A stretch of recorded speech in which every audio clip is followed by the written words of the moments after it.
Hey everyone, today I'll be reviewing the Marvel Legends Supervillains Wave A.I.M Scientist Supreme. So here's a quick look at the box.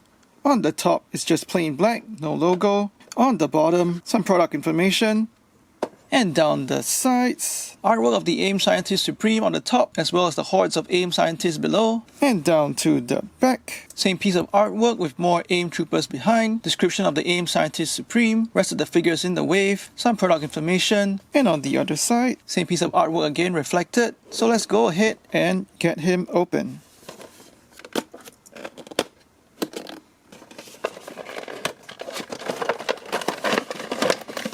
And out of the box you see the figure over here on the plastic tray with one accessory, a blue tablet, and the Zemnu Build-A-Figure right arm. The Zemnu Build-A-Figure right arm is just cast in a white plastic with furry texture all over. Some blue wash down the front of the arm. Most of the arm is reused from the Wendigo Build-A-Figure. The right fist is a new sculpt. The only accessory that the Scientist Supreme comes with is a blue tablet. Some tech details sculpted on it. It's cast in a transparent blue plastic, so that's pretty cool, especially when he catches the light. The handle on the side's painted a dark grey, and more of that same detail on the other side as well. There's a bit of slop in the grey paint on mine over here. And the Scientist Supreme holds this blue tablet pretty well in his hands. So it's slightly disappointing that he only comes with one tablet. I wish he would have come with some weapons or some other laboratory equipment. So although he doesn't come with any weapons, you can probably use those from the A.I.M Scientist and Trooper 2-pack. They're 2-packs full of weapons. The tone of golden yellow over here isn't a perfect match to his armor, but the blues look okay. And yeah, within the 2-pack there are also a couple of other weapons to choose from as well. One thing to note is that the Scientist Supreme doesn't have a trigger finger, so I might consider taking a hobby knife to separate his index finger from the rest of his 3 fingers. Right out of the packaging, the figure has this weird powdery sort of dust texture all over him. I'm not sure if you can see it on the camera, but it's got this really fine white dust all over his legs, so I'm gonna have to wash him before I continue with this review. In terms of sculpt, his helmet, his torso, and his hips are new parts. His arms, as well as his legs from the thigh swivel downwards, are all part reused from the modern Taskmaster that we've seen before. I like that his torso is beefier and looks more like a guy in a suit of armor, but at the same time that makes his arms and his legs look a little skinny. Zooming into his head sculpt, it's cast in a golden yellow plastic, sculpting detail for the lines at the top that go all the way above his head as well, and those lines go all the way down the back too. This is generally clean lines all over, and as usual with the metallic plastic that they use, you can see some swirls in there. Coming back to the front, the visor is given some metallic blue paint, and I really like how the metallic blue as well as the metallic yellow plastics catch the light. Looks really good. Some sculpting for the mouthpiece as well, and that's painted a flat light blue. And at the same time I also really like how that metallic blue on his visor contrasts with the flat blue on his mouthpiece. So even though the design for his head sculpt is pretty simple, the use of different tones of blue makes it look more interesting. His collar and shoulder piece are cast in a black plastic, shoulder pads are painted a golden yellow, and I'll say the matching of the paint together with the golden yellow plastics on the rest of the figure is pretty good.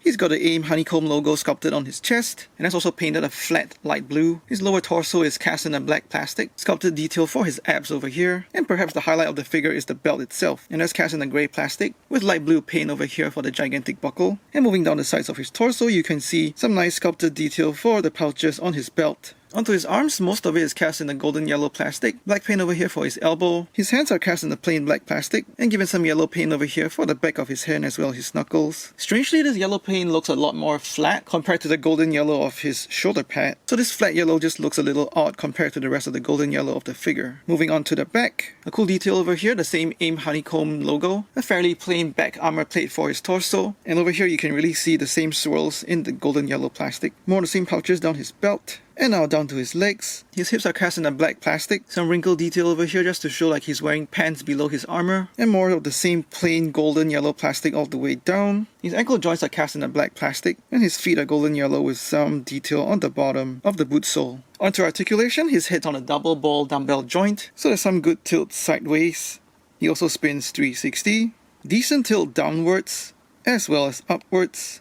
And that's probably limited by the joint itself as well as hindered by the collar. Swivel hinge on the shoulders for 360, but is hindered by his shoulder pad. Going outward that far, swivel at the bicep for 360. Double hinge elbows, pretty good range. Swivel hinge on the wrist for 360, as well as articulating in and out. He's got a ball joint at the torso, so make sure that you sit his belt low on him, and that way you can get more tilt sideways out of the torso.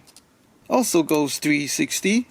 And just a little bit of range crunching forward as well as backwards. If you're thinking of popping off the torso and dremeling that joint, it might be a little hard because both these plastics are hard. Ball joint at the hips that go out that far, as well as forward and backwards. The back hindered by his butt. Thigh swiveled for rotation that goes 360, but the top part of the thigh plate might hit his butt as you go around to the back. Double jointed knees, good range beyond 90 degrees. He's got a boot swivel just above the ankle joint, so the swivels in and out. Pretty decent ankle tilt upwards, as well as downwards. And a functional ankle pivot outwards as well as inwards. So the overall scheme of articulation is good, but you might face some challenges posing him in wider stances. Because after playing with him for a while, I realized that the metallic plastics in his joints kind of make them a bit gummy and soft, so he might wobble quite a bit as you're playing with him. As for size, he stands at 6 5/8 of an inch to the top of his helmet, or just under 17 centimeters. For size comparisons, here he is with the A.I.M scientist and the A.I.M trooper from the 2-pack. He stands just a smidge taller than the A.I.M scientist, so that's good. And here he is with the Toy Biz MODOK in all his faded glory. I'm still undecided if I want to upgrade the Toy Biz MODOK to the Hasbro one. With Captain America, Hulk, and Iron Man. With Red Skull and Hydra Supreme, who of course shares the same arms as well as lower legs. Some Star Wars Black Series, and G.I. Joe Classified Series. Overall, I am just a bit let down by this figure. Out of the box, the figure has got a fine dusty powder on him, so make sure to wash him first to be safe. He only comes with one tablet accessory, and could have benefited from interchangeable hands and some weapons. The metallic swirly plastic also feels a bit gummy and soft in hand when you start posing him. On the bright side, I think the metallic plastic works really well with the flat and blue metallic paints. The belt and the head sculpt are the highlights of this figure and would make him stand out on your shelf. And now we also have a new A.I.M character to add variation to the sea of beekeepers. I hope we get a Monica Rappaccini soon. So despite the downsides of this figure, I can still recommend this because it's probably the only Scientist Supreme figure that we'll be getting in a while. Please like and share this video, let me know what you think in the comments below, and subscribe to my channel for more toy reviews. Thanks for watching, take care and stay safe.